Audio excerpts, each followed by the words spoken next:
اعوذ باللہ من الشیطان الرجیم بسم اللہ الرحمن الرحیم الحمد للہ رب العالمین والصلاة والسلام علی اشرف الانبیاء والمرسلین وعلی اہل بیتہ الطیبین الطاہرین المعصومین رب اشرح لی صدری ویسر لی امری واحلل عقدۃ من لسانی یفقہوا قولی۔ جیسا کہ آپ تمام احباب کو معلوم ہے کہ ہماری سلسلہ وار گفتگو چل رہی ہے۔ ہمارا موضوع یہ تھا کہ قرآن کی نگاہ میں خاندان کی تربیت۔ تو ہم کوشش کر رہے ہیں کہ جو آیات قرآنی اس موضوع سے ریلیٹڈ ہیں انہی کو زیر بحث لائیں اور قرآن کی خدمت میں بیٹھیں اور قرآن سے خاندان کی تربیت کے اصول اور ضوابط سیکھیں۔ آج بھی اسی موضوع پہ گفتگو ہوگی، لیکن اس سے پہلے چونکہ ہمارا طریقہ کار یہ ہے کہ ہم ہر لیکچر سے پہلے، ہر درس قرآن سے پہلے ایک ماہ رمضان کے متعلق حدیث پیش کرتے ہیں۔ حدیث پیش کرنے کے بعد پھر ہم اپنے موضوع کی طرف آتے ہیں۔ تو اسی حوالے سے آج جس حدیث کا انتخاب کیا ہے وہ بھی امیر المومنین حضرت علی علیہ السلام سے ہے کہ انہوں نے ماہ رمضان کی پہلی ماہ رمضان کو ایک خطبہ ارشاد فرمایا، اور اس میں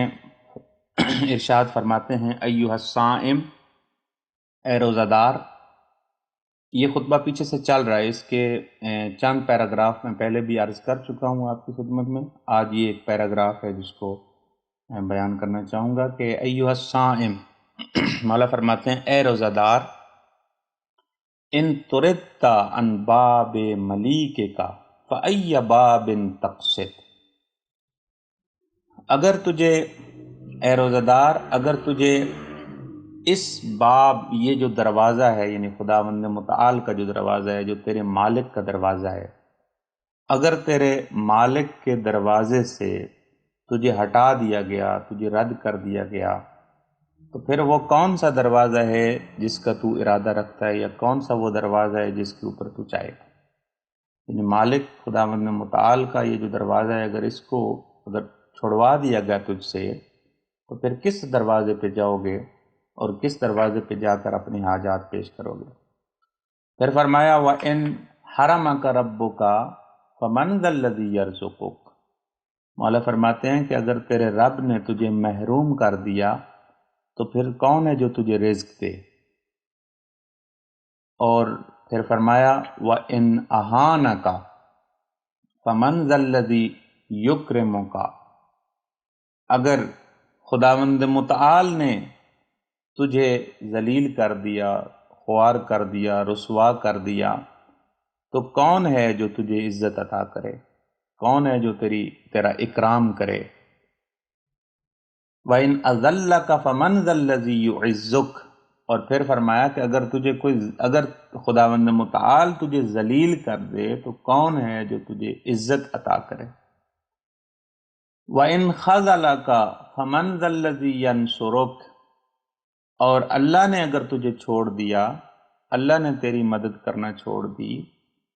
تو کون ہے جو تیری مدد کرے؟ وَإِن لَّمْ يَقْبَلْكَ فِي زُمْرَةِ عَبِيدِهِ فَإِلَىٰ مَنْ تَرْجِعُ بِعُبُودِيَّتِكَ، اگر اللہ نے تجھے اپنے بندوں میں، اپنے عباد میں شمار نہ کیا، تو پھر یہ اپنی بندگی کس کے پاس لے جاؤ گے؟ کس کے دروازے پہ جاؤ گے اس بندگی کو لے کر، اگر خداوند متعال نے آپ کی بندگی کو قبول نہ کیا؟ وَإِن لَّمْ يُقِلْكَ عَثْرَتَكَ فَمَنْ تَرْجُو لِغُفْرَانِ ذُنُوبِكَ، اگر خداوند متعال نے تیری گناہوں کو معاف نہ کیا تو پھر کون ہے جس سے تو امید لگا کے بیٹھا ہے کہ وہ تیرے گناہ معاف کر دے گا؟ پھر فرمایا وَإِن طَالَبَكَ بِحَقِّهِ فَمَاذَا يَكُونُ حُجَّتُكَ، اگر خداوند متعال نے تجھ سے اپنے حق کا مطالبہ کر لیا تو تیرے پاس کیا دلیل ہے کہ تو اس حق کو پورا کر سکے؟ تیرے پاس کیا حجت ہے؟ یعنی خداوند متعال نے کہا کہ تو نے فلاں جگہ پہ میرے حق کو ضائع کیا، فلاں جگہ پہ تو نے میرے حق کو ضائع کیا، اگر اس نے اپنے حق کا مطالبہ کر لیا تو وہ پورا کر، تو پھر تیرے پاس کیا دلیل ہے؟ کیا دلیل لے آئے گا، کیا حجت لے آئے گا اللہ کی بارگاہ میں، کیا عذر پیش کرے گا خدا کی بارگاہ میں میں اس وجہ سے اس حق کو ادا نہیں کر سکا؟ واقعاً کوئی عذر؟ یہ چند مولا کے سوالات ہیں، اور وہ بھی صائم سے، روزہ دار سے یہ سوالات۔ پھر اس کے بعد مولا فرماتے ہیں ایھا الصائم، اے روزہ دار، تقرب الی اللہ بتلاوت کتابہ، کہ اے روزہ دار اگر تو اللہ کا قرب چاہتا ہے تو اللہ کے قرب کے لیے تجھے کیا کرنا چاہیے؟ فرمایا بتلاوت کتابہ فی لیلک و نہارک، رات اور دن میں کتاب خدا کی تلاوت کے ذریعے اللہ کا تقرب حاصل کرو۔ اللہ کی قربت قرآن کی تلاوت میں ہے، رات میں بھی اور دن میں بھی، اور بالخصوص چونکہ روزہ دار کو مخاطب ہے، یعنی ماہ رمضان میں تو یہ کوشش ہونی چاہیے کہ انسان کی کہ رات اور دن میں انسان اللہ تعالیٰ کی قرآن کی کتاب کی تلاوت کرے تاکہ اللہ کا تقرب حاصل۔ یقیناً ایسا ہی ہے، جب انسان قرآن پڑھتا ہے تو قرآن واقعاً اللہ کے قریب کر دیتا ہے، اس میں کوئی شک نہیں۔ فَإِنَّ کتاب اللہ شافع مشفع یشفع یوم القیامت لأہل تلاوتہ، یہ ایسی کتاب ہے، یہ اللہ کی ایسی کتاب ہے جو شافع ہے، شافع روز جزا ہے، روز قیامت کے دن یہ شفاعت کرے گی۔ کس کی شفاعت کرے گی؟ لأہل تلاوتہ، ان کی شفاعت کرے گی جو اہل تلاوت ہیں، جو اس کتاب کو پڑھتے ہیں، تلاوت کرتے ہیں۔ البتہ یہ آپ کو معلوم ہونا چاہیے کہ تلاوت کا مطلب اور قراءت کا مطلب اس میں فرق ہے۔ قراءت ہوتا ہے فقط پڑھنا، تلاوت ہوتا ہے پوری توجہ سے پڑھنا، یعنی آیات کے معنی کی طرف توجہ رکھنا، خداوند متعال مجھ سے کیا کہہ رہا ہے، یہ ہے تلاوت، اسے کہتے ہیں۔ تو لہٰذا یہ کتاب اس شخص کی شفاعت کرے گی جو واقعاً قرآن مجید کی تلاوت کرے گا، یعنی پوری معنی کی طرف توجہ رکھ کے قرآن کو پڑھے گا اور اس پر عمل کرنے کی کوشش کرے گا۔ فَيَعْلَوْنَ درجات الجنت بقراءت آیاتہ، اور پھر یہ ہے کہ اس اہل تلاوت کو، یہ جو قاری قرآن ہے، اسے یہ کہا جائے گا کہ آپ جنت کے درجات طے کرتے جاؤ۔ کس طرح؟ بقراءت قرآن ہی، بقراءت آیات ہی، کتاب خدا کی آیات کی قراءت کے ساتھ، اس کو پڑھنے کے ساتھ، یعنی آیات کی تلاوت کرتے جاؤ اور جنت کے درجات اور مراحل اور مراتب اور مدارج طے کرتے جاؤ۔ لہٰذا یہ بھی اگر چاہتے ہیں کہ ہمیں جنت میں مختلف درجات ملیں تو اس کا جو سبب ہے وہ بھی قراءت قرآن ہے۔ تو بہرحال یہ مولا کا یہ فرمان تھا ماہ رمضان کے متعلق، اور اس کے بعد جو ہمارا موضوع ہے کہ قرآن کی نگاہ میں خاندان کی تربیت، اس حوالے سے ہم نے جن آیات کا انتخاب کیا ہے وہ ہے سورہ طور کی آیت نمبر 25 سے 28۔ سورہ طور کی آیت نمبر 25 سے 28 میں کیا فرمایا گیا کہ اعوذ باللہ من الشیطان الرجیم، بسم اللہ الرحمن الرحیم، وَأَقْبَلَ بَعْضُهُمْ عَلَى بَعْضٍ يَتَسَاءَلُونَ، ترجمہ یہ ہے کہ اور وہ ایک دوسرے کی طرف رخ کر کے سوال و جواب کریں گے۔ قَالُوا إِنَّا كُنَّا قَبْلُ فِي أَهْلِنَا مُشْفِقِينَ، کہیں گے کہ ہم تو اپنے گھر میں خدا سے بہت ڈرتے تھے، ہم اپنے اہل و عیال میں خدا سے بہت ڈرتے تھے۔ فَمَنَّ اللَّهُ عَلَيْنَا وَوَقَانَا عَذَابَ السَّمُومِ، پس اللہ نے ہم پر احسان کیا اور ہمیں جھلسانے والی ہوا کے عذاب سے بچا لیا، یا یہ بھی کہہ سکتے ہیں کہ جھلسانے والے عذاب سے بچا لیا۔ انا کننا من قبل ندعوہ، ہم اس سے پہلے اس سے دعائیں مانگا کرتے تھے، یعنی اس خدا سے دعائیں مانگا کرتے تھے۔ انہ هو البر الرحیم، یقیناً وہ بڑا محسن، بڑا رحم کرنے والا ہے۔ یہ آیات ہیں یعنی 25 سے 28 جو ہمارے موضوع سے ریلیٹڈ ہیں، لیکن سوال یہ ہے کہ وہ کون لوگ ہیں جو ایک دوسرے کی طرف رخ کر کے سوال و جواب کریں گے؟ تو اس کے لیے ہمیں جانا پڑے گا آیت سورہ طور کی آیت نمبر 17 پہ، چونکہ وہاں سے یہ بات شروع ہو رہی ہے اور باقی جو آیات ہیں یہ انہی کے متعلق ہیں۔ آیت نمبر 17 میں وہ کون لوگ ہیں جو یہ جن کی بات ہو رہی ہے کہ وہ ایک دوسرے کی طرف رخ کریں گے؟ آیت نمبر 17 یہ ہے کہ ان المتقین فی جنات و نعیم۔ اب یہاں پہ دو باتیں تھیں، ایک تو یہ تھا کہ یہ کون لوگ ہیں، اور دوسری یہ بات تھی کہ یہ کہاں ہوں گے، یہ بھی سوال ہے۔ تو اس آیت نے دونوں باتوں کا جواب دے دیا 17 نمبر آیت کا، کہ ان المتقین، کہ متقین لوگ جو ہے فی جنات، یہ جنات میں ہوں گے، باغات میں ہوں گے، اور نعیم اور نعمتوں میں ہوں گے، یعنی یہ جو پرہیزگار ہیں یہ باغوں اور نعمتوں میں ہوں گے۔ تو یہ پس اب یہ پتہ چل گیا کہ وہ جو 25 نمبر آیت ہے نا کہ وہ ایک دوسرے کی طرف رخ کریں گے، ایک دوسرے سے سوال کریں گے، وہ متقین ہیں، پرہیزگار ہیں۔ اور کہاں سوال کریں گے ایک دوسرے سے؟ یہ بیٹھ کے کہاں سوال پوچھ رہے ہوں گے؟ جنات میں، یعنی جنت میں جا کر یہ سوال ہو رہا ہوگا، یعنی دنیا کے مرحلے سے وہ گزر گئے ہیں، ابھی جنت میں پہنچے ہوئے ہیں، اور وہاں سے یہ ایک دوسرے سے محفل لگائی ہوئی ہے اور باتیں ہو رہی ہیں۔ تو بہرحال 18 نمبر آیت جو ہے اس کو بھی ساتھ میں ملا لیتے ہیں، ترجمہ کر لیتے ہیں۔ فاکہین بما آتاہم ربہم ووقاہم ربہم عذاب الجحیم، کہ یہ وہ لوگ ہیں، یہ جو متقین ہیں، ان کے پروردگار نے ان کو جو کچھ بھی بخشا ہے اس کی وجہ سے وہ خوشحال ہیں، جو کچھ اللہ نے ان کو عطا کیا ہے اس کی وجہ سے فاکہین ہیں، یعنی وہ خوشحال ہیں۔ اور وَوَقَاهُمْ رَبُّهُمْ عذاب الجحیم، اور اللہ تعالیٰ نے، پروردگار نے ان کو عذاب جحیم سے، یعنی دوزخ کے عذاب سے محفوظ کر لیا ہے۔ اور اس کے بعد 19 نمبر آیت ہے کہ کُلُوا وَاشْرَبُوا ہَنِیئًا بِمَا کُنتُمْ تَعْمَلُونَ، اور ان سے یہ کہا جائے گا کہ اللہ تعالیٰ کی طرف سے کہ کھاؤ اور پیو، ہنیئن، ہنیئن یعنی آپ بغیر کسی پریشانی کے، بغیر کسی مشکل کے، کوئی یہاں پہ پریشانی نہیں ہے کہ کھانے سے چیز کم ہوگی یا کوئی مشکل نہیں، ایسا کچھ بھی نہیں ہے گا، آپ بڑے مزے سے کھاؤ۔ کس چیز کے بدلے میں؟ بما کنتم تعملون، اس چیز کے بدلے میں جو آپ نے عمل انجام دیا ہے دنیا میں، دنیا میں جو آپ نے عمل انجام دیا ہے اس عمل کی جزا یہ ہے کہ آپ آج مزے سے کھاؤ پیو۔ پھر فرمایا متکئین علی سرر مصفوفہ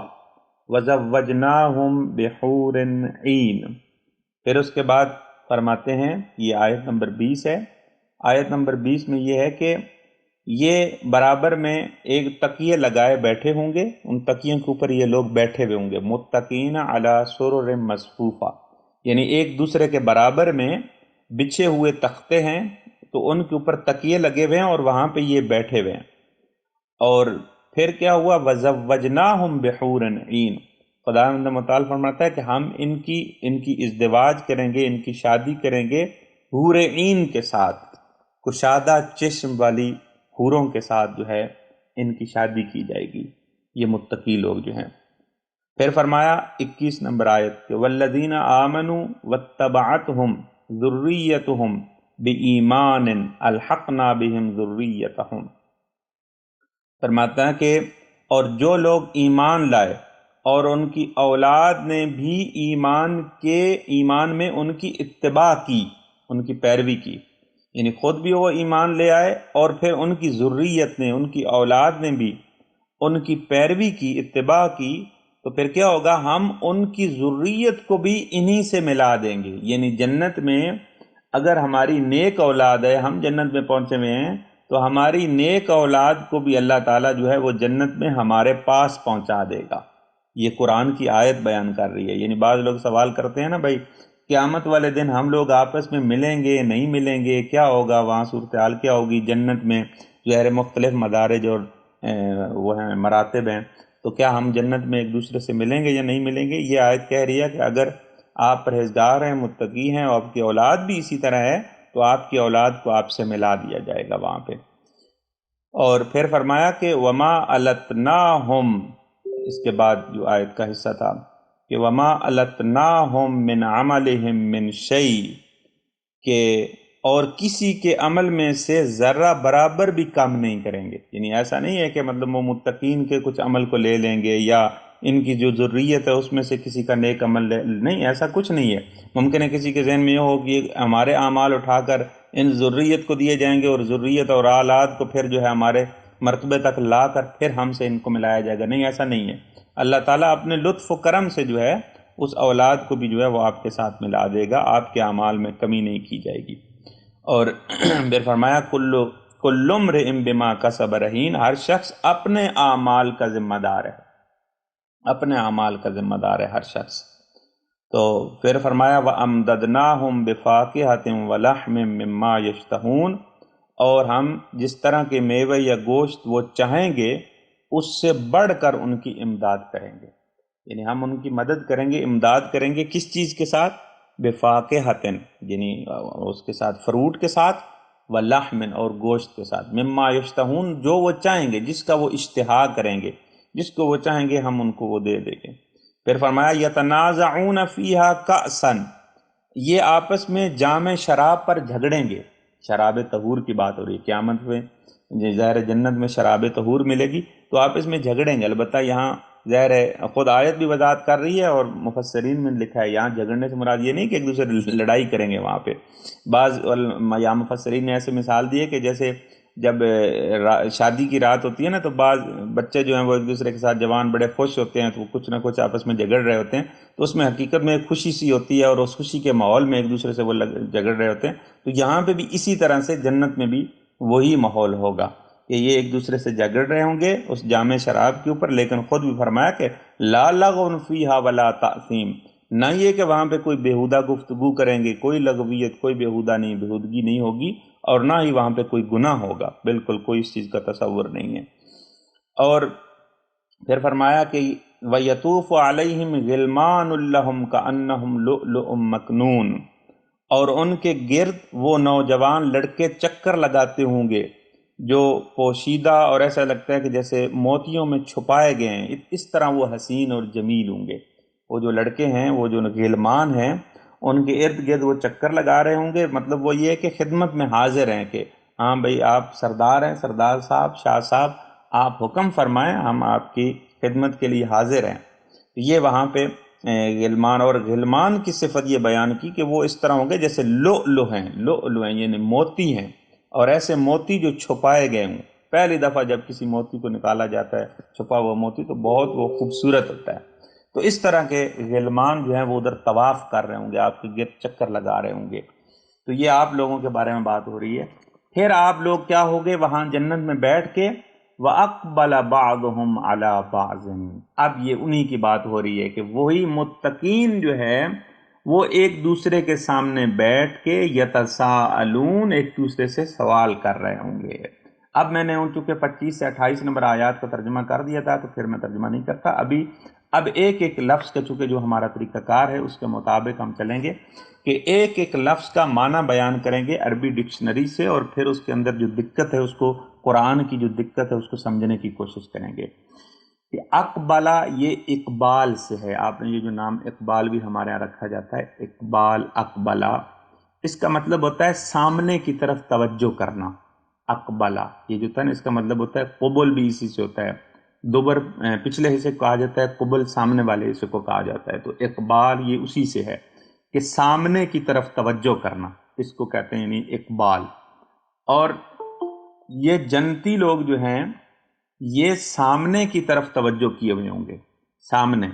ایک، یعنی اس طرح سمجھیں کہ اس طرف بھی جنتی بیٹھے ہوئے ہیں اور ان کے مقابل میں بھی جنتی بیٹھے ہوئے ہیں، ایک دوسرے کے سامنے ہیں یہ لوگ۔ اب ایک دوسرے کے سامنے ہیں تو وہ اقبل بعضهم علی بعض، یعنی ایک دوسرے کے سامنے ہوں گے اور یہ لوگ ایک دوسرے کی طرف توجہ کر رہے ہوں گے، توجہ کے ساتھ ایک دوسرے کے سامنے یہ بیٹھے ہوں گے۔ یتساءلون، اب جب ایک دوسرے کی طرف انہوں نے توجہ کی ہوئی ہے تو یتساءلون، ایک دوسرے سے پوچھیں گے۔ یہ یتساءلون باب تفاعل ہے، عربی جو لوگ جانتے ہیں ان کے لیے عرض کر رہا ہوں، باب تفاعل ہے۔ تفاعل کا مطلب ہوتا ہے کہ یعنی دو لوگ آپس میں مل کے جو کام کرتے ہیں اس کے لیے باب تفاعل آتا ہے۔ تو یہاں یتساءلون ہے، یعنی دو پارٹیاں آپس میں مل کے، یعنی یہ لوگ سب آپس میں مشارکت کر کے، شراکت کر کے، مل کے ایک دوسرے سے سوال کر رہے ہیں، ایک دوسرے سے پوچھ رہے ہیں۔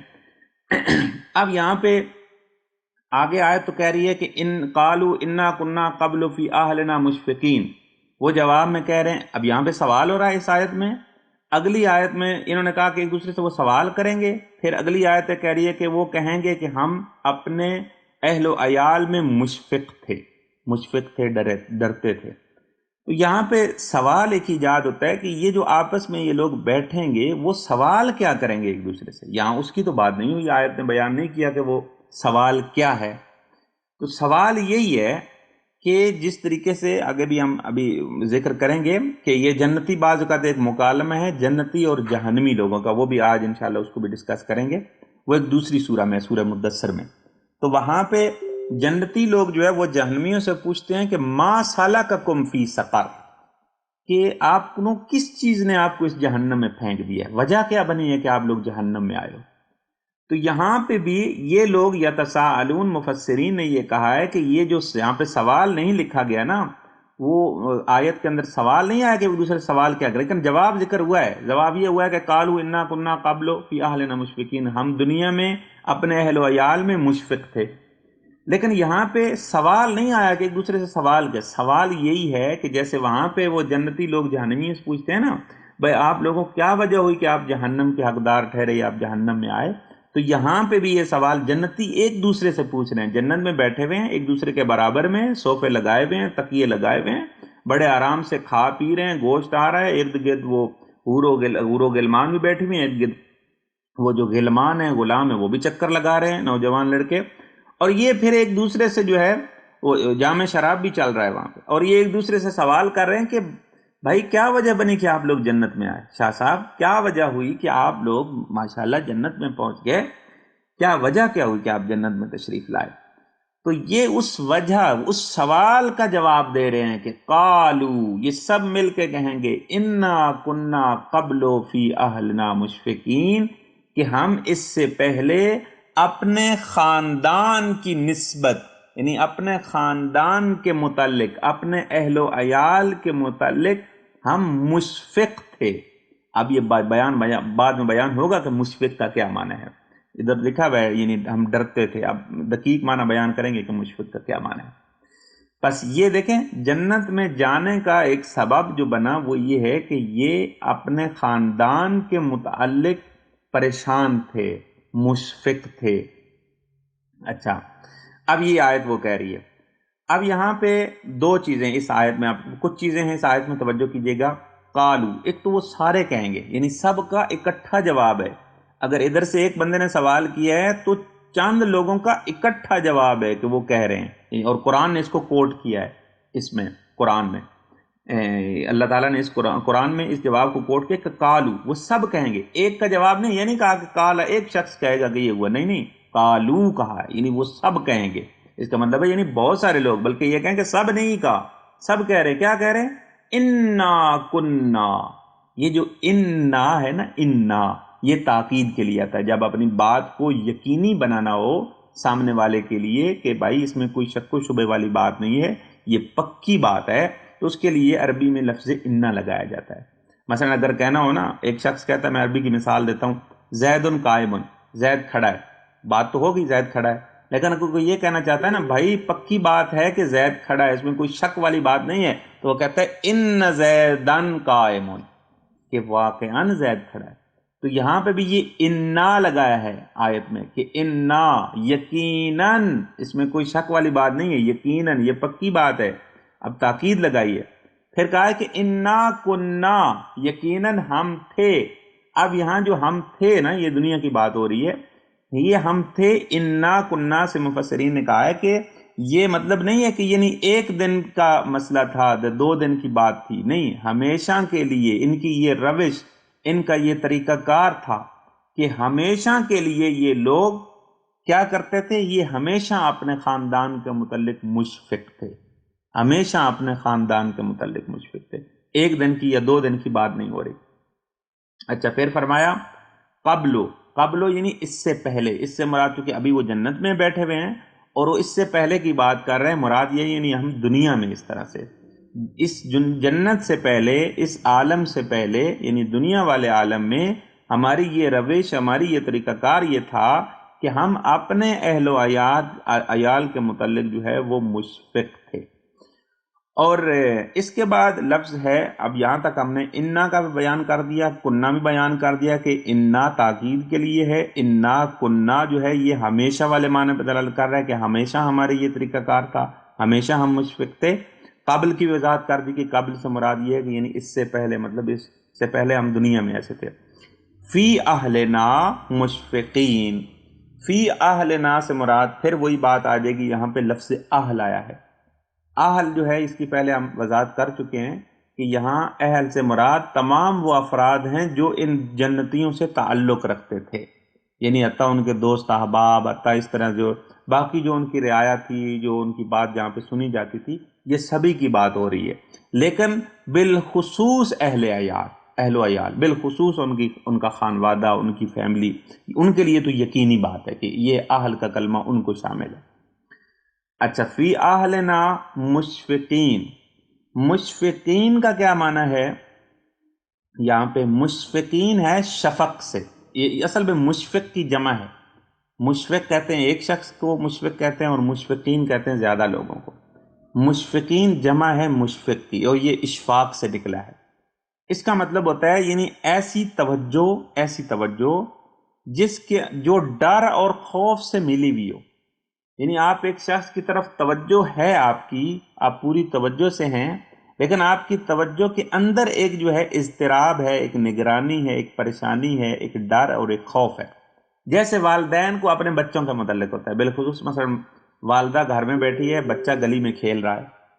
تو ظاہر گلی سے گاڑیاں بھی گزر رہی ہیں، موٹر سائیکل بھی گزر رہے ہیں، ظاہر مختلف قسم کی ظاہر آمد و رفت جاری ہے۔ یہاں پہ والدہ جو ہے نا، ٹھیک ہے بچہ باہر کھیل رہا ہے، لیکن وہ گھر میں بیٹھی اس کے متعلق پریشان ہوتی ہے، یعنی اس کی توجہ اور اس کا ذہن جو ہے اس اپنے بچے کی طرف ہوتا ہے۔ تو اس کو کہتے ہیں، اس کے اندر کیا ہے، یعنی ایک طرح کی توجہ ہے، لیکن اس کے ساتھ وہ ڈر اور خوف بھی ہے کہ خدا نخواستہ میرے بچے کو کچھ ہو نہ جائے۔ تو اس طرح سے یہ کہہ رہے ہیں کہ یہ جو متقین ہیں، پرہیزگار ہیں، ان لوگوں کی اپنے خاندان کے متعلق ہمیشہ ایسی توجہ رہتی ہے، اس طرح کی توجہ ہوتی ہے جو ڈر کے ساتھ ملی ہوئی ہوتی ہے، یعنی توجہ بھی ہوتی ہے اور تھوڑی پریشانی بھی ہوتی ہے۔ تو اس طرح یہ اپنے خاندان کے متعلق ان کا رویہ ہے اور یہ طریقہ کار ہے۔ اچھا،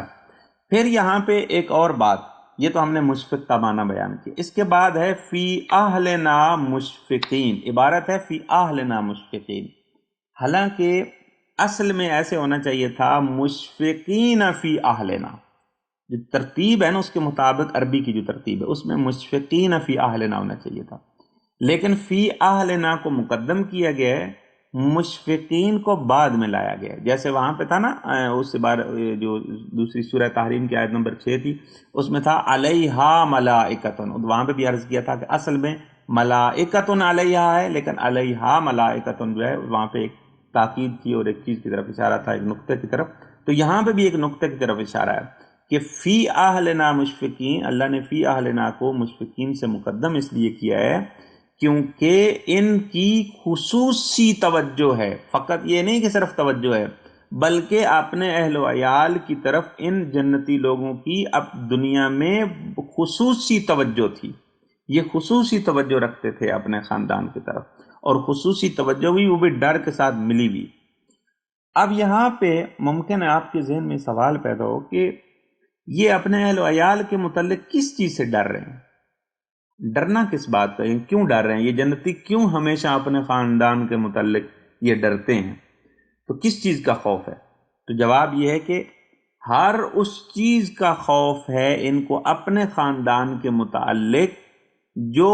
ان کے بچوں کو اور ان کے خاندان کو، ان کے اہل و عیال کو جہنم میں لے جانے کا موجب بنے۔ جو چیز بھی اپنے بچوں اور اہل و عیال کے جہنم میں جانے کا باعث بنتی ہے، یہ اس کے متعلق ڈر رہے ہیں۔ یعنی وہی انحراف، گمراہی، کہ ہمارے بچے جو ہے یہ کہیں ایسا نہ ہو کہ یہ مثلا گناہ کر بیٹھیں یا توحید کے منکر ہو جائیں، اللہ کی وحدانیت کو چھوڑ دیں، ائمہ کی امامت کو، باقی انبیاء کی نبوت کے منکر ہو جائیں، یا اپنی نماز نہ پڑھیں، حجاب نہ کریں، پردہ نہ کریں، اور اسی طریقے سے یہ جو ساری چیزیں ہیں وہ جو تربیت کے حوالے سے، تو یہ ہر حوالے سے تربیتی پوائنٹ آف ویو کے ساتھ جو ہے یہ لوگ پریشان ہوتے ہیں، یہ جنتی لوگ اپنے خاندان کے متعلق، اس حوالے سے یہ ان کو خوف ہوتا ہے، یہ پریشانی ہوتی ہے۔ تو اب وہی جو سورہ ہے مدثر اور اس کی آیت نمبر 40 جو ہے، وہاں پہ بھی یہی ہے، فی جنات یتساءلون، یہ جنت میں ایک دوسرے سے سوال کریں گے۔ یہاں پہ سوال جنتیوں اور جہنمیوں کا مکالمہ ہے، نہ یہ کہ یہاں والا یہ جو جنتیوں کا مکالمہ تھا جو ابھی ہم آیت پڑھ رہے تھے، لیکن ابھی جو سورہ مدثر کی آیت نمبر 40 ہے، وہاں پہ جنتیوں اور جہنمیوں کا مکالمہ ہے آپس میں، کہ یہ جو جنتی لوگ ہیں نا، یہ سوال کریں گے عن المجرمین، مجرم لوگوں سے، وہی یعنی جہنمی لوگ جو ہیں، ان سے یہ سوال کریں گے کہ ما سلککم فی سقر، کہ وہ کون سی چیز ہے جس نے آپ کو جہنم میں ڈال دیا۔ تو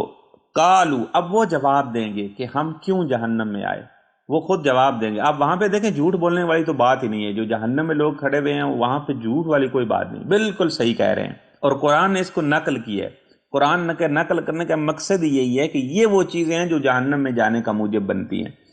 جہنمی کیا جواب دے رہے ہیں؟ کہہ رہے ہیں قالوا لم نکو من المصلین، ہم لوگ نماز نہیں پڑھتے تھے۔ اب دیکھیں کتنی بڑی بات ہے، ہم لوگ نماز نہیں پڑھا کرتے تھے، یہ وہ جہنمی جواب دے رہے ہیں۔ یہ پہلی وجہ۔ پھر بات رکی نہیں ہے، آگے پھر کہتے ہیں وَلَمْ نَكُ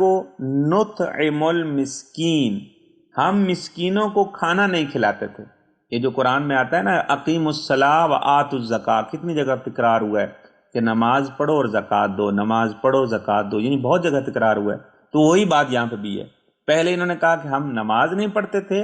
اور ہم مسکینوں کو، حقداروں کو، مستحقین کو کھانا نہیں کھلاتے تھے، یعنی ان کا حق ان کو نہیں دیتے تھے، جبکہ ہم امیر تھے، ہمارے چونکہ اصل میں مسکین کا حق ہوتا ہے امیر کے مال میں، تو وہ جو واجب زکوٰۃ ہوتی ہے دراصل اس کا اپنا حق نہیں ہوتا، اس فقیر کا، اس مسکین کا حق ہوتا ہے۔ تو یہ اس مسکین اور نادار اور فقیر کو ہم جو ہے وہ حق نہیں عطا کرتے تھے۔ وَكُنَّا نَخُوضُ مَعَ الْخَائِضِينَ، اب یہ بھی ایک دیکھیں عجیب بات ہے، جہنم میں جا کر یہ والی بات کرنا اور کہنا کہ اس وجہ سے ہم جہنمی ہوئے ہیں۔ کہتے ہیں کہ ہم وہ بیہودہ باتیں کرنے والوں کے ساتھ شامل ہو جاتے تھے، یعنی بیہودہ باتیں وہ یعنی جو اہل باطل ہیں، اہل باطل کے ساتھ مل کے ہم بھی ان کے ساتھ جو ہے وہ اہل باطل ہو جاتے تھے، ان کی بحث میں شامل ہو جاتے تھے۔ تو یہ بھی یعنی ایک چیز ہے کہ جہنم کا جو جانے کا موجب بنتا ہے۔ پھر فرمایا وَكُنَّا نُكَذِّبُ بِيَوْمِ الدِّينِ، اور ہم اصلاً یوم الدین یعنی جو روز جزا ہے، جو قیامت والا دن ہے، اس کی ہم تکذیب کرتے تھے، جھٹلاتے تھے، کہتے تھے کوئی ایسی بات نہیں ہے، کچھ نہیں ہوگا، جنت جہنم یہ کچھ بھی نہیں ہے، کچھ بھی نہیں ہوگا، ایسے ہی ہے۔ تو یہ ہم تکذیب کرتے تھے، حتیٰ اتانا الیقین، یہاں تک کہ پھر ہمیں یقین آ گیا، یقین سے مراد یعنی موت ہے یہاں پہ، یہاں تک کہ پھر ہمیں موت آ گئی، تو اس کے بعد پھر ہم مر گئے اور اب یہاں پہنچ گئے ہیں۔ تو کتنی وجوہات بیان کی ہیں جہنمیوں نے، ایک یہ کہ ایک ہم نماز نہیں پڑھتے تھے، دوسرا ہم مسکینوں کو ان کا حق نہیں عطا کرتے تھے، اہل باطل کے ساتھ مل کے ہم بھی اہل باطل ہو جاتے تھے، تیسری بات، اور چوتھی بات یہ ہے کہ ہم یوم الدین یعنی اس آخرت والے دن کا،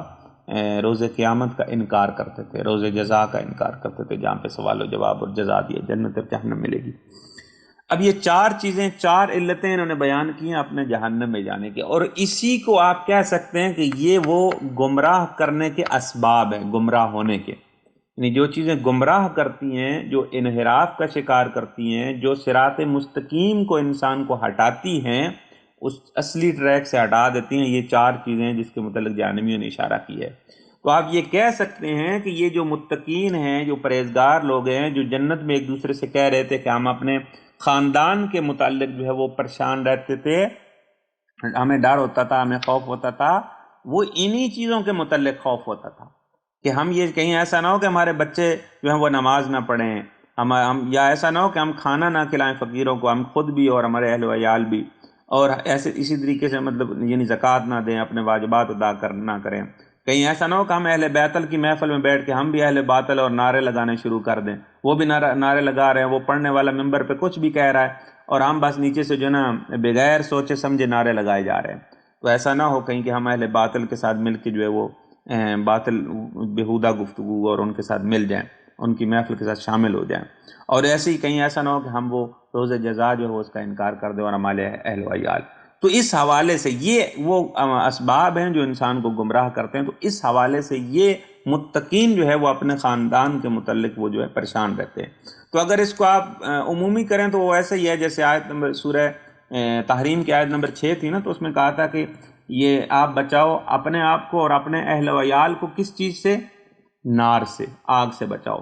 آگ سے بچاؤ، اور یعنی وہ ہر وہ چیز جو آگ میں جانے کا موجب بنے، ہر وہ چیز جو جہنم میں جانے کا باعث بنے، اس سے اپنے آپ کو بچا لو، ٹھیک ہے؟ تو بس ہر وہ چیز جو جہنم میں جانے کا باعث بنتی ہے، وہی در واقع اسباب ضلالت ہے، یعنی گمراہی کے اسباب شمار ہوتی ہیں، سبب شمار ہوتی ہے۔ تو لہٰذا ہر اس چیز سے جو ہے وہ بچنا چاہیے۔ اور اب یہاں پہ یہ جنتیوں کی یہ ہے اس کیفیت کہ جنتی لوگ جو ہوتے ہیں ان کی حالت یہ ہوتی ہے کہ فی اہلنا مشفقین، وہ اپنے اہل و عیال میں مشفق ہوتے ہیں، وہ تھوڑے ڈرے ہوئے ہوتے ہیں، سہمے ہوئے ہوتے ہیں، پریشان ہوتے ہیں اپنے بچوں کے حوالے سے، اپنے اہل و عیال کے حوالے سے۔ لیکن اس کے مقابلے میں جو جہنمی لوگ ہیں، وہ بھی قرآن میں ایک جگہ پہ ذکر ہوا ہے اس کا بھی، وہ اپنے خاندان کے حوالے سے مسرور ہوتے ہیں، خوش ہوتے ہیں، یعنی لاپرواہ ہوتے ہیں۔ اس کی بھی آیت پیش کرتا ہوں، سورہ مدثر کی آیت نمبر 10 سے 13 کو آپ پڑھیے، 10 سے 13۔ سورہ مدثر کی آیت نمبر 10 میں ہے کہ وَأَمَّا مَنْ أُوتِيَ كِتَابَهُ وَرَاءَ ظَهْرِهِ، اور جس کو نامہ اعمال اس کی پشت کے پیچھے سے دیا جائے گا، یعنی جہنمی لوگوں کی بات ہو رہی ہے کہ جن کو وہ پشت کے پیچھے سے جن کو نامہ اعمال دیا جائے گا، وہ کیا ہوگا؟ فَسَوْفَ يَدْعُو ثُبُورًا، وہ موت کو پکارے گا، وَيَصْلَىٰ سَعِيرًا، بھڑکتی ہوئی آگ میں داخل ہوگا، اِنَّهُ كَانَ فِي أَهْلِهِ مَسْرُورًا، یہ ہمارا وہ ہے، وَإِنَّهُ كَانَ فِي أَهْلِهِ مَسْرُورًا، وہ شخص، یہ شخص دنیا میں اپنے اہل و عیال میں بہت خوش تھا، بہت خوش تھا۔ یہاں بہت خوش تھا سے مراد یہ ہے کہ یعنی یہ شخص جو ہے یہ لاپرواہ تھا اپنی، جبکہ اس کے مقابلے میں جو جنتی لوگ ہیں وہ کیا ہیں؟ فی آلہ مشفقین، اپنے اہل و عیال کے متعلق وہ مشفق ہیں، پریشان رہتے ہیں، ان کو یہ پریشانی ہوتی ہے کہ کہیں وہ گمراہ نہ ہو جائیں۔ لیکن یہ جو ہے جو جہنمی ہے، یہ کیا ہے؟ اِنَّهُ كَانَ فِي أَهْلِهِ مَسْرُورًا، یہ دنیا میں جو ہے اپنے اہل و عیال کے متعلق مسرور ہوتا ہے، خوش ہوتا ہے۔ آیت نمبر 10 سے 13 نمبر ہماری آیت جو ہے وہ ہم شاید مثال کے طور پر رہے ہیں سورہ مدثر کی آیت نمبر 13، کہ یہ ان کی صورتحال ہے کہ یہ اپنے اہل و عیال کے متعلق لاپرواہ ہیں، ان کو کوئی پریشانی نہیں ہے کہ بھائی ہمارے اہل و عیال ہیں کہیں گمراہ نہ ہوں، وہ خود بھی ظاہر ہدایت یافتہ نہیں ہے، تو ان کو اپنے بچوں کے متعلق بھی کوئی پریشانی نہیں ہے۔ تو ایک طرح سے آپ یہ سمجھ لیں کہ اگر کوئی خدا نخواستہ ہم اس طرح گویا خدا نخواستہ کیا، یعنی ہم قرآن سے یہ لے رہے نقطہ کہ قرآن ہمیں بتائے کہ کون سی علامت ہے جنتیوں کی اور کون سی علامت ہے جہنمیوں کی۔ اگر قرآن سے پوچھا جائے تو قرآن ہمیں انہی دو آیتوں کا اگر موازنہ کیا جائے تو یہ دو آیتیں ہمیں بڑے واضح طور پر بتا رہی ہیں کہ جنتی لوگ ہمیشہ اپنے خاندان کی تربیت کے حوالے سے، دین کے حوالے سے، ان کی تربیت کے باقی تمام امور کے حوالے سے پریشان ہوتے ہیں، لیکن جو جہنمی لوگ ہوتے ہیں وہ بالکل لاپرواہ ہوتے ہیں اپنے خاندان کے حوالے سے. ان کو کوئی عرض نہیں ہے ان کا بچہ حجاب کر رہا ہے نہیں کر رہا، بیٹی پردہ کر رہی ہے نہیں کر رہی، بیٹا ہمارا نماز پڑھتا ہے نہیں پڑھتا، یہ بیٹا یونیورسٹی میں جاتا ہے، اس کو کہیں الہاد کے درس تو نہیں لیکچر دیے جا رہے، کہیں ملحد تو نہیں ہو رہا، خدا کا انکار تو نہیں کر رہا، کہیں ایسا تو نہیں ہے کسی اور لابی کے جو ہے نا وہ اس کو پکڑے ہوئے ہے. یعنی ان کو یہ پریشانی نہیں ہوتی. لیکن یہ جو متقین اور پرہیزگار لوگ ہوتے ہیں ان کو یہ پریشانی ہوتی ہے کہ وہ ہر وقت جو ہے وہ اپنے بچوں کے اوپر پوری نظر رکھتے ہیں، توجہ رکھتے ہیں، ان کی خصوصی توجہ ہوتی ہے. یہ جو بتایا نا فی اہلنا مشفقین، یعنی اہلنا، فی اہلنا کو مقدم کیا گیا، مشفقین بعد میں، یعنی خصوصی توجہ ہوتی ہے ان کی اپنے اہل و عیال کے متعلق. تو یہ ان کا جو ہے وہ طریقہ کار ہے جنتیوں کا اور یہ جہنمیوں کا. اور اس کے بعد آیت چل رہی ہے فمن اللہ، فمن اللہ، یہاں تک آیت یہ ختم ہو گئی. قالوا انا كنا قبل فی اہلنا مشفقین. اس کے بعد آیت ہے فمن اللہ علینا ووقانا عذاب السموم. کہتے ہیں کہ پس اللہ نے ہم پر احسان کیا اور ہمیں جلسانے والے عذاب سے بچا لیا. تو یہاں پہ بھی الفاظ جو ہیں وہ وضاحت کرنے کی کچھ چیزیں ہیں. مننا جو ہے، مننا، یہ جو من ہے، من کہتے ہیں بہت بڑے احسان کو. دیکھیں قرآن میں کلمہ احسان بھی استعمال ہوا ہے. احسان یہ ایک چیز ہے، لیکن من جو ہوتا ہے نا، من یہ ہوتا ہے بہت بڑے احسان کو. اب اس کی میں آپ کو ایک دو مثالیں دوں. مثلا جب کوئی کہتا ہے نا کہ میں نے یعنی کوئی شخص دوسرے کے متعلق کہے، دوسرے کو، وہ خود نہ کہے بلکہ کوئی دوسرا کہے کہ من فلان علی فلان، کہ فلاں شخص نے فلاں شخص پہ من کیا ہے، من تو اس کا مطلب ہوتا ہے یعنی بہت بڑا احسان کیا، بہت بڑا احسان کیا. یعنی جب کوئی اگر عربی میں یہ کہنا چاہے نا کہ بھائی فلاں شخص نے فلاں شخص کے ساتھ بہت بڑا احسان کیا، تو وہاں پہ یہ کلمہ استعمال کرتا ہے کہ من فلان علی فلان. ٹھیک ہے. اب قرآن میں بھی ہمارے پاس ایک جگہ استعمال ہوا ہے لقد من اللہ علی المؤمنین اذ بعث فیہم رسولا من انفسہم، کہ اللہ تعالیٰ نے بہت بڑا احسان کیا ہے مومنین کے اوپر کہ ان میں سے اللہ تعالیٰ نے پیغمبر اسلام کو مبعوث کیا ہے. یہ پیغمبر اسلام کی جو بعثت ہے اس کو اللہ تعالیٰ نے لفظ من کے ساتھ استعمال کیا ہے. یعنی یہ قرآن کی دقتیں ہیں، ان دقت کی طرف توجہ کرنے کی ضرورت ہوتی ہے. قرآن نے یہ نہیں کہا کہ اللہ نے ایک اچھا کام کیا ہے، نیکی کی ہے، بھلائی کی ہے، احسن کام کیا ہے، لفظ احسن استعمال، احسان کر دیا ہے. نہیں، من کیا اللہ تعالیٰ نے. من یعنی بہت بڑا احسان کیا اللہ تعالیٰ نے مومنین کے اوپر. تو یہ لو جو لفظ من ہے یہاں پہ، یعنی یہ کہہ رہے ہیں کہ فمن اللہ علینا، یہ متقی لوگ کہہ رہے ہیں اللہ نے ہمارے اوپر بہت بڑا احسان کیا ہے. وَوَقَانَا عَذَابَ السَّمُومِ، اور اللہ نے ہمیں بچا لیا ہے عذاب سموم سے. اب یہاں پہ سموم کسے کہتے ہیں؟ سموم نکلا ہے سم سے، اور یہ در واقع یہ وہ والا عذاب ہوتا ہے، یہ وہ والی چیز ہوتی ہے کہ یہ جو انسان کا بدن ہے نا، جو باڈی ہے، باڈی کے اوپر جو یہ ہماری جلد ہے، سکن ہے، اس کے اندر چھوٹے چھوٹے سوراخ ہوتے ہیں جن کے ذریعے ہوا اندر جاتی ہے. یہ جو حتیٰ جو ہے یہ جو آکسیجن کا سلسلہ ہے وہ بھی ان کے ذریعے بھی ہوتا ہے، صرف ناک کے ذریعے نہیں ہوتا. جو ہمارا آکسیجن ہے وہ جو جسم کے اوپر جو سکن ہے اس کے جو اندر چھوٹے چھوٹے سوراخ ہوتے ہیں نا، یہ جہاں پہ آپ کے بال اگتے ہیں وہاں سے ہر جگہ پہ نیچے چھوٹے چھوٹے سوراخ ہیں. تو ان چھوٹے چھوٹے سوراخوں کے ذریعے بھی جو ہے یہ بدن باقاعدہ یعنی فضا سے وہ لیتا ہے، کیا کہتے ہیں، آکسیجن لیتا ہے. تو اب یہاں پہ جو سموم عذاب ہوتا ہے نا اس کو کہتے ہیں سموم، اس عذاب کو کہتے ہیں جو ان چھوٹے چھوٹے سوراخوں کے ذریعے داخل ہو. یعنی پورے بدن کو جو ہے وہ جو اپنی گھیرے میں لے لے، جو پورے بدن کے اوپر جو ہے اس کا کنٹرول ہو. یعنی ظاہر ہے پورے بدن کے اوپر ہی وہ چھوٹے چھوٹے سوراخ ہیں، تو ان چھوٹے چھوٹے سوراخوں کے ذریعے جو عذاب اندر داخل ہوگا انسان کے بدن کے اندر، وہ انتہائی اذیت دینے والا عذاب ہوتا ہے۔ اور وہ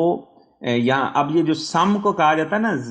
زہر کو سم کہتے ہیں، ہمارے ہاں زہر جو ہوتی ہے اس کو عربی میں سم کہتے ہیں۔ سم کو سم کیوں کہا جاتا ہے؟ کیونکہ زہر جب کسی کو سم کھلائی جاتی ہے تو اس کا پورا بدن ہی جو ہے وہ اس کے اوپر وہ اثر کرتی ہے، پورے بدن کے اوپر وہ سم زہر جو ہوتی ہے وہ اثر کرتی ہے۔ تو اس وجہ سے یہ جو عذاب سموم ہے انتہائی اذیت ناک عذاب ہے، کہ فقط یہ نہیں ہے کہ ایک حصے کو عذاب ہو رہا ہے، نہیں پورے بدن کو، اور وہ بھی بدن کے اندر جتنے سوراخ ہیں چھوٹے چھوٹے، ان کے ذریعے وہ عذاب جو ہے وہ اندر داخل ہو جائے گا۔ یعنی آپ یہ کہہ سکتے ہیں کہ آپ یہ نہیں کہہ سکتے میرا جسم بہت قوی مضبوط ہے، نہیں بھائی، انہی سوراخوں کے ذریعے جو وہ عذاب اس کے اندر داخل ہو جائے۔ تو اللہ تعالیٰ نے ہمیں بچا لیا ہے اس سخت ترین، شدید ترین، دردناک ترین عذاب سے، اللہ تعالیٰ نے ہمیں جو ہے وہ محفوظ کر لیا، بچا لیا۔ یہ جنتی لوگ آپس میں کہہ رہے ہیں۔ اور شاید یہ بھی ہو سکتا ہے کہ جو قو انفسکم و اہلیکم نارا ہے نا، کہ وہ جو آیت سورہ تحریم کی آیت نمبر 6 تھی کہ اپنے آپ کو اور اپنے اہل و عیال کو آگ سے بچا لو، ممکن ہے اس آگ سے مراد یہی والا عذاب سموم ہو، کیونکہ یہاں پہ بھی یہی بات ہو رہی ہے کہ وَوَقَانَا، کہ اللہ نے ہمیں بچا لیا اس عذاب سموم سے۔ تو یہاں پہ ممکن ہے، اور ادھر بھی کہا جائے کہ کو، وہی وقا اور کو ایک ہی مادہ ہے، اور یہاں بھی یہ کہا رہا ہے کہ آپ بچاؤ اپنے نفسوں کو اور اپنے اہل و عیال کو اس جہنم سے، اس عذاب سے۔ تو یہاں پہ ایک یعنی جو بچانے کا طریقہ ہے خاندان کو، وہ ایک طرح یہ ہو گیا کہ آپ نے اپنے خاندان کو بچانا ہے امر بالمعروف اور نہی عن المنکر کر کے، اور دوسرا طریقہ یہ ہے کہ آپ نے مشفق بننا ہے، یعنی ہر وقت خیال رکھنا ہے اپنے بچوں کا، اپنے فیملی کا، اپنے خاندان کا۔ اور یہ بھی آپ کو عرض کیا ہوا ہے کہ مطلب یہ نہیں ہے کہ فقط شوہر کی ذمہ داری ہے کہ وہ خیال رکھے، نہیں، ہر ایک فرد کی ذمہ داری ہے۔ یعنی بچے کے لیے اپنی فیملی جو ہے وہ اہل و عیال شمار ہوتے ہیں، اہل شمار ہوتے ہیں، اور ماں کے لیے باقی فیملی باپ سمیت جو ہے وہ ساری اہل شمار ہوتی ہے، اہل و عیال شمار ہوتی ہے۔ اسی طرح باپ کے لیے جو وہ باقی بھائی کے لیے ایسے، بہن کے لیے ایسے، یہ سبھی کو شامل ہے، پر سب نے اس چیز کا خیال رکھنا ہے۔ ایسا نہیں ہے کہ کسی ایک کی بات ہو رہی ہے کہ فقط والد کی ذمہ داری ہے۔ تو اس کے بعد آیت جو ہے وہ یہ ہے، کہہ رہی ہے کہ انا کنا من قبل ندعو۔ میرا خیال میں اس کے یہاں سے انشاءاللہ بعد میں جو ہے وہ بیان کریں گے، آیت کی تشریح اور باقی نکات وہ بیان کریں گے۔ یہاں تک کافی ہے۔ وآخر دعوانا ان الحمد للہ رب العالمین۔ اگر آپ لوگوں کا کوئی سوال ہو آیت کے متعلق تو پوچھ سکتے ہیں۔